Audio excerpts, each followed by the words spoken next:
Hi, I'm Johntony, and I'm presenting my contemporary issue presentation on critical race theory, current events, and implications to academic freedom.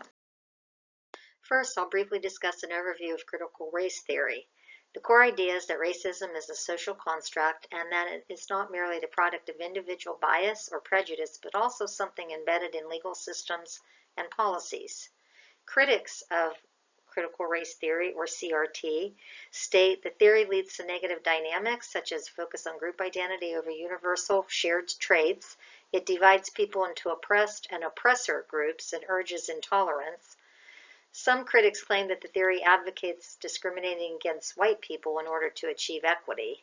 The theory says that racism is part of everyday life, so people, white or non-white, who don't intend to be racist can nevertheless make choices that fuel racism. Scholars who study critical race theory in education look at how policies and practices in K-12 education contribute to persistent racial inequalities in education and advocate for ways to change them. What is the issue or problem of interest? First, there's some important points to highlight leading up to the issue. ALNAME 2021 reported in the 3 to 5 months leading up to July 2021, Fox News had mentioned critical race theory about 1,900 times. The right wing is pushing for an authoritarian regime in America, spurred on by Donald Trump's white supremacist rhetoric and revealed by his actions before, during, and after his 4 years as president. The right wing's strategy is to attack and delegitimize democratic institutions to retain economic and political power. The attack on critical race theory is part of the strategy to fight against liberal democracy. CRT is part of the strategy. Higher education is the larger target because higher education spawns critical thinking, public discourse, and debate in support of liberal democratic ideas. President Donald Trump issued an executive order censoring critical race theory in federal diversity seminars. It was a ban on any speech critiquing structural racism, which was another attack on democracy. The executive order represented a codification of the used state power to silence the opposition. More than half the states in our nation have proposed bills to ban CRT. The bills are so vaguely written that it's unclear what they will cover. Could a teacher who wants to talk about state-sponsored racism like Jim Crow or the laws that prevented Black Americans from voting be considered in violation of these laws? Are the bills constitutional? Do they restrict free speech? In more recent issues, on December 28, 2022, Florida's Governor Ron DeSantis requested all public colleges and universities report state expenditures on programs related to diversity, equity, inclusion, and critical race theory, including all staff programs and campus activities that fit this definition.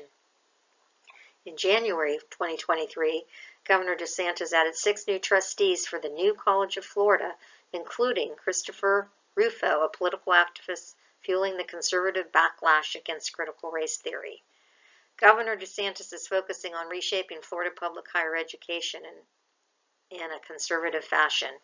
On January 19, 2023, presidents of more than 24 Florida community and four-year colleges pledged not to fund or support initiatives, instruction, and activities that promote critical race theory or related ideologies.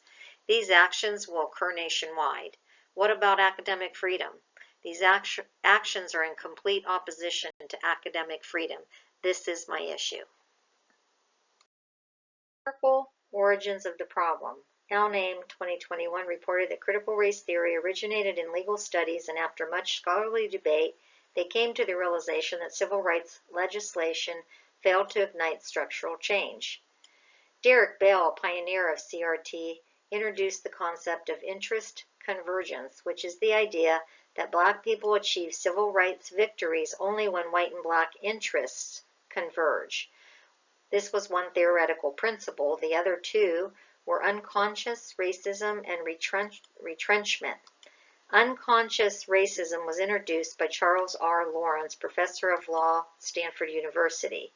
He described it as unintentional and unconscious, and the person that is perpetuating this does not know that they are doing it. Kimberly Williams Crenshaw, a law professor with appointments at Columbia and UCLA, and one of the most prominent figures associated with critical race theory, introduced retrenchment of white supremacy. The idea that whites were genetically superior to blacks had been supplanted by one that claimed whites were culturally superior instead. During the Reagan era, she was witnessing a retrenchment of white supremacy after a brief window of progress in black civil rights.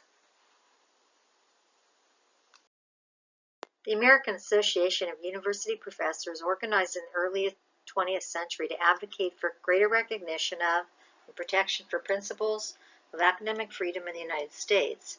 The AAUP's principle of academic freedom called for freedom of research without interference or censorship, freedom of teaching, and freedom of speech to be free to speak or write as citizens. Recognizing that a professor's speech in a classroom represents his own private speech and not government speech is ultimately necessary to preserving the logic and goals of the Supreme Court's academic freedom jurisprudence and the First Amendment. Why should we pay attention to this topic? In Florida, the government-mandated reporting is at odds with the principles of open inquiry, academic freedom, and the free exchange of scholarly ideas that should be hallmarks of college education. The attack on CRT is a preview for what is to come, the erosion of freedom of thought and inquiry in our higher education institutions. The current wave of anti-CRT policies could pose the biggest threat of governmental interference with academic freedom in American universities since the McCarthy era.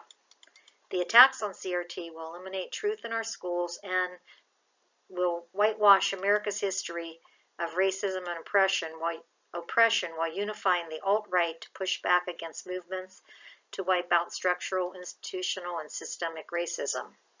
Government attempts to ban CRT are undemocratic and considered censorship.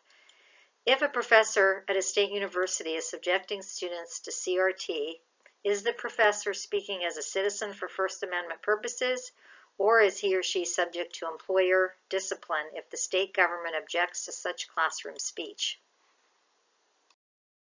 Some recommended solutions. The American Association of University Professors should intervene and provide support for faculty and higher education institutions in the current situation in Florida and any other state facing the same or similar situation. All AGIs should be using Faculty Senate, their Board of Trustees, and their President to lobby, campaign, and inform state governments that they will not be censored by any political party or entity. Legal counsel should be consulted to verify and determine if faculty are covered under the Academic Freedom and First Amendment if they do not heed the warning of the ban on CRT discourse. HEIs must not fold to the mounting political pressure and continue to be the beacon of knowledge and critical thinking, encouraging students to question and analyze history, policies, laws, and current events to advocate for anti-racism, equality, and justice for all. All eyes should be on Florida to see how their higher education institutions react and respond to their recent orders by the governor. A discussion question that I would like you to respond to. Considering a seemingly divided country, increasing bigotry and hate, I cannot think of a worse time to have educational institutions censored. If critical thinking and free exchange of ideas, histories, and knowledge cannot occur on campuses across the country, then where? I believe that Governor DeSantis is acting like a dictator and should not be authorized to make the blanket decisions he has announced recently. Furthermore, state governments across the country that are banning critical race theory in K-12 education should not be authorized to make these decisions either. I know there must be some authoritative decision-making for the betterment and education of our students, but no one should be forced to educate based on propaganda. Education that does not reveal true historical facts is not education to me. So I would like to know what you think.